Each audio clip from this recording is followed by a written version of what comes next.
Que grande vitória do Fortaleza, viu? 1-0 contra o Atlético Paranaense com vaga para 2, 3, 4. Só Moisés perdeu 3 gols na grande área, cara a cara, nos últimos 6 minutos de jogo. Contra o Sport miserável fez 3 gols, né? 2 golaços.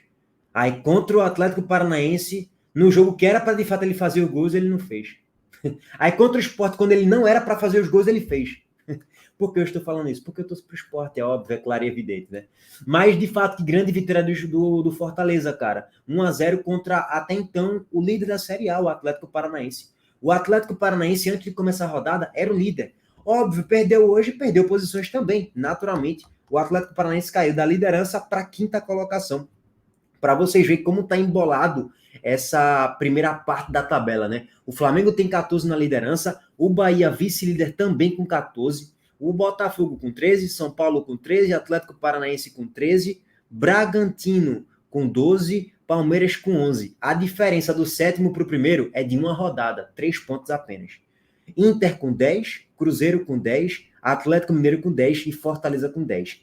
A distância do Fortaleza para o primeiro é de 4 pontos. A distância do 11º para o líder, 4 pontos apenas. Detalhe que o Fortaleza tem um jogo a menos do que a maioria dessa galera. Por exemplo, se o Fortaleza vencer o seu jogo atrasado, tem um jogo a menos, né? Do que, por exemplo, o Flamengo, Bahia, Botafogo, São Paulo e Atlético Paranaense. Fortaleza pode chegar a 13 e tô aqui colocando só um cenário, tá? O Fortaleza ele pode ali atingir até pela pontuação a pontuação do Botafogo, que é o terceiro colocado. O Inter tem 2 jogos a menos do que essa galera. Se vencer os 2 jogos a menos, o Inter ele vai a 16 e pode ser líder da Série A. Futebol, a gente não sabe o que vai acontecer. O Cruzeiro pode chegar a 13, então tá um campeonato do G11 para cima, basicamente, absolutamente maluco. E tudo pode acontecer. Vamos lá. Primeiro, a vitória do Fortaleza é muito expressiva, muito importante pelo nível de dificuldade e porque o Fortaleza colocou mais ou menos o seu reservão para a partida. Não existe na mente de Vojvoda 11 reservas e 11 titulares. Por quê? A gente já viu vários jogos decisivos, Felipe Jonathan ser titular no jogo contra o Vasco e tal. A gente já viu Tomás Cardona ser titular no jogo contra o Sport. Em outros jogos decisivos também ele foi titular. A gente já viu Pedro Augusto ser titular em jogos decisivos também na Sul-Americana, em outros ele já não foi. Então, é um time que flutua muito, não existe 11 titulares exatamente. Mas óbvio que existem jogadores que jogam mais do que outros. Por exemplo, do jogo de hoje, quantos titulares de fato que jogam com maior consistência foram titulares no jogo de hoje? João Ricardo é o goleiro titular absoluto, vem fazendo uma baita temporada e hoje ele foi um dos destaques da partida para, de fato, evitar um golzinho ali do Atlético Paranaense na metade do segundo tempo. Fez uma grande defesa na finalização de Eric. Tinga, que na maioria dos jogos ele é titular na lateral direita, fez um bom jogo. E aí você coloca ali também um Hércules, que no recorte recente ele vem atuando bastante também.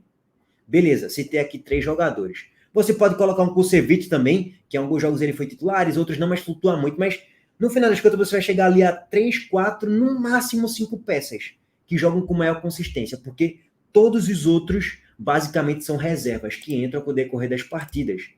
O Emmanuel Martins vem ganhando sequência agora, mas normalmente é um cara que entra no segundo tempo, na Série A, também na Copa do Nordeste, enfim. O Pedro Augusto é um cara que está alternando bastante. A gente sabe, o time de Vojvoda não existe 11 titulares absolutos, mas Lucero é atacante titular, Pikachu joga na titularidade na ponta direita, você também pode ver o Tomás Pochettino, que é titular na meiuca, o Zé Wellison, que é titular na volância. Então, você pode citar ali pelo menos 5 ou 6 desfalques do time titular no jogo de hoje. No segundo tempo entraram Tomás Pochettino, que é esse titular absoluto, vem fazendo uma boa temporada, Zé Wellison, Lucero, Moisés e o Bruno Pacheco, que é o titular da posição na lateral esquerda. Então, eu acho uma grande vitória do Fortaleza, mostrando o poder de fogo do seu elenco. Esse é o primeiro ponto. Segundo ponto é óbvio aquela confiança e aquela moral, né? E aquela sequência positiva, meio que virou a chavinha. O Fortaleza, ele vem da sequência de 3 vitórias importantes. Uma na Copa do Nordeste, que tinha que vencer e goleou o Sport, infelizmente goleou o meu Sport, 4-1, mostrando a força do grupo, chegando na final da Copa do Nordeste, e é favorito para vencer do CRB, essa é a realidade, porque tem muito mais elenco, porque está num recorte muito bom no futebol apresentado, vem numa crescente Fortaleza na temporada, fez um bom jogo contra o Vasco no 3-3, tá? Eu falei isso aqui para vocês, o Fortaleza fez um bom jogo contra o Vasco. Fortaleza não jogou mal. Beleza, eu até brinquei depois, né? Pô, foi eliminado para um time que não tem treinador, isso é outro fato. Mas o grande ponto da análise do jogo, o Fortaleza fez um bom jogo em São Januário, mas pecou em finalizações, perdeu gols, e o Vasco estava num bom dia também, né? Tem um adversário do outro lado, que se aproveitou das oportunidades, foi para os pênaltis e conseguiu se classificar no detalhe, no pênalti perdido de Kevin Andrade. Mas fez um bom jogo contra o Vasco, goleou o Sport 4-1 fora o baile, fez um ótimo jogo contra o Sport, o melhor jogo da temporada. Na Copa Sul-Americana fez um bom jogo, venceu por 2-1, e agora vem na batida de mais um bom jogo, dentro das suas limitações de ser um time mais alternativo, mais reserva, e venceu do Atlético Paranaense, podendo fazer ainda mais do que um gol só na partida. E aí vamos lá, meus amigos. A sequência é boa, o time vem crescendo, e tem grande possibilidade de ser campeão da Copa do Nordeste. Mas vamos lá para a análise do jogo agora, sem mais enrolações. Primeiro eu queria passar aqui, essa questão aqui do SofaScore é muito boa, velho. É muito interessante essa questão do gráfico aqui, que mostra o volume do jogo de cada uma das equipes, em todos os momentos e fases do jogo. Tá bem claro que o primeiro tempo é um primeiro tempo de controle territorial do Fortaleza. Fortaleza é um jogo de paciência, rodando muito a bola no campo de defesa, rodando a bola muito no meio campo, e o Atlético Paranaense muito lá atrás, muito recuado, muito no modo defensivo, tentando explorar contra-golpe, e chegava em uma outra oportunidade. Mas um primeiro tempo sem nenhuma oportunidade que o Atlético Paranaense criou. O Fortaleza conseguiu, de certo modo, controlar a equipe do Atlético Paranaense com a posse de bola, teve o controle e domínio do jogo no primeiro tempo e foi premiado com um gol. E o gol com a falha do goleiro Bento.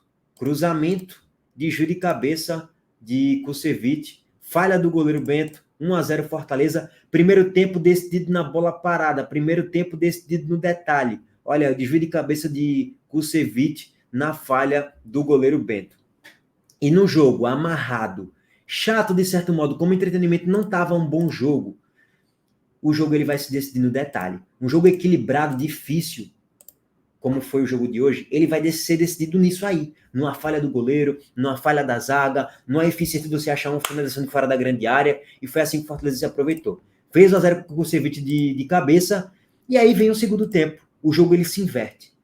O Atlético Paranaense com mais posse de bola, finalizando um pouco mais, criando um pouco mais, mas mesmo com esse volume, esse controle territorial maior, o Atlético Paranaense praticamente não fez nada em todo o jogo. A única grande chance do Atlético Paranaense, de fato, foi aos 30. No bate-rebate na grande área, Eric finaliza e o João Ricardo estava lá para fazer uma ótima defesa. Só. E aí o Atlético Paranaense fica lá, naquele jogo de pressionar, marcação um pouquinho mais lá em cima, controle da posse, um pouquinho mais de finalização, mas não fazia nada com a posse praticamente. Fortaleza muito tranquilo, muito leve em campo, muito seguro na partida. E aí depois vem as alterações, né? Entre os titulares. E quando entra os titulares, o Fortaleza ele cresce muito de produção ali, da metade para o final do segundo tempo, já aos 40 do segundo tempo por volta disso. Moisés entra e perde 3 gols cara a cara. Precisa dizer mais nada, né? Fortaleza teve as principais chances de jogo, poderia vencer por 2-0, 3-0 nos contragolpes no segundo tempo, na reta final, mas não conseguiu ampliar o marcador. De um modo geral, a vitória é justíssima. E o Atlético Paranaense, eu não vou negar que eu esperava mais, cara. Eu esperava mais do Atlético Paranaense com os titulares. Eu esperava o Atlético Paranaense criar mais contra o Fortaleza, exigir mais do goleiro João Ricardo a fazer grandes defesas, coisa que não aconteceu. Então, de um modo geral, você pegando a análise do jogo em si, tá justíssima a vitória do Fortaleza, que se recupera ali na Série A, entre aspas, né? Se recupera porque vinha numa batida aí sem perder, isso é verdade, ainda não perdeu na Série A, é um dos únicos times que ainda não perdeu. O Fortaleza tem 6 jogos, 4 empates e 2 vitórias. O Atlético Mineiro, mesma coisa, 6 jogos, 4 empates e 2 vitórias. Além desses dois, nenhum outro time... tem o Vasco, não, o Vasco não. Só, né? Só. Se você pegar os times que tiveram 6 jogos ali, basicamente só Fortaleza e Atlético Mineiro que não perderam no Campeonato Brasileiro ainda. E aí o Fortaleza, apesar dele vir numa batida de jogos sem perder na Série A, ele também vinha numa grande batida de jogos sem vencer. A primeira vitória do Fortaleza e única na Série A tinha sido na estreia contra o São Paulo no Morumbi. De lá para cá o Fortaleza empatou na maioria dos jogos sem jogar tão bem. Então precisava vencer para voltar aquele espiral. Eu estou a 4 jogos sem vencer na Série A. Mas quando tu vence, tu transforma isso. Eu agora estou a 6 jogos sem perder. É mais ou menos futebol, é resultadismo, não tem pra onde. A análise também ela vai do ponto do resultadismo da coisa. Enfim, cara, aguardar. Fortaleza agora vai no meio de semana enfrentar o CRB na final da Copa do Nordeste, primeiro jogo, lá no Castelão, e aí o jogo da volta no Rei Pelé.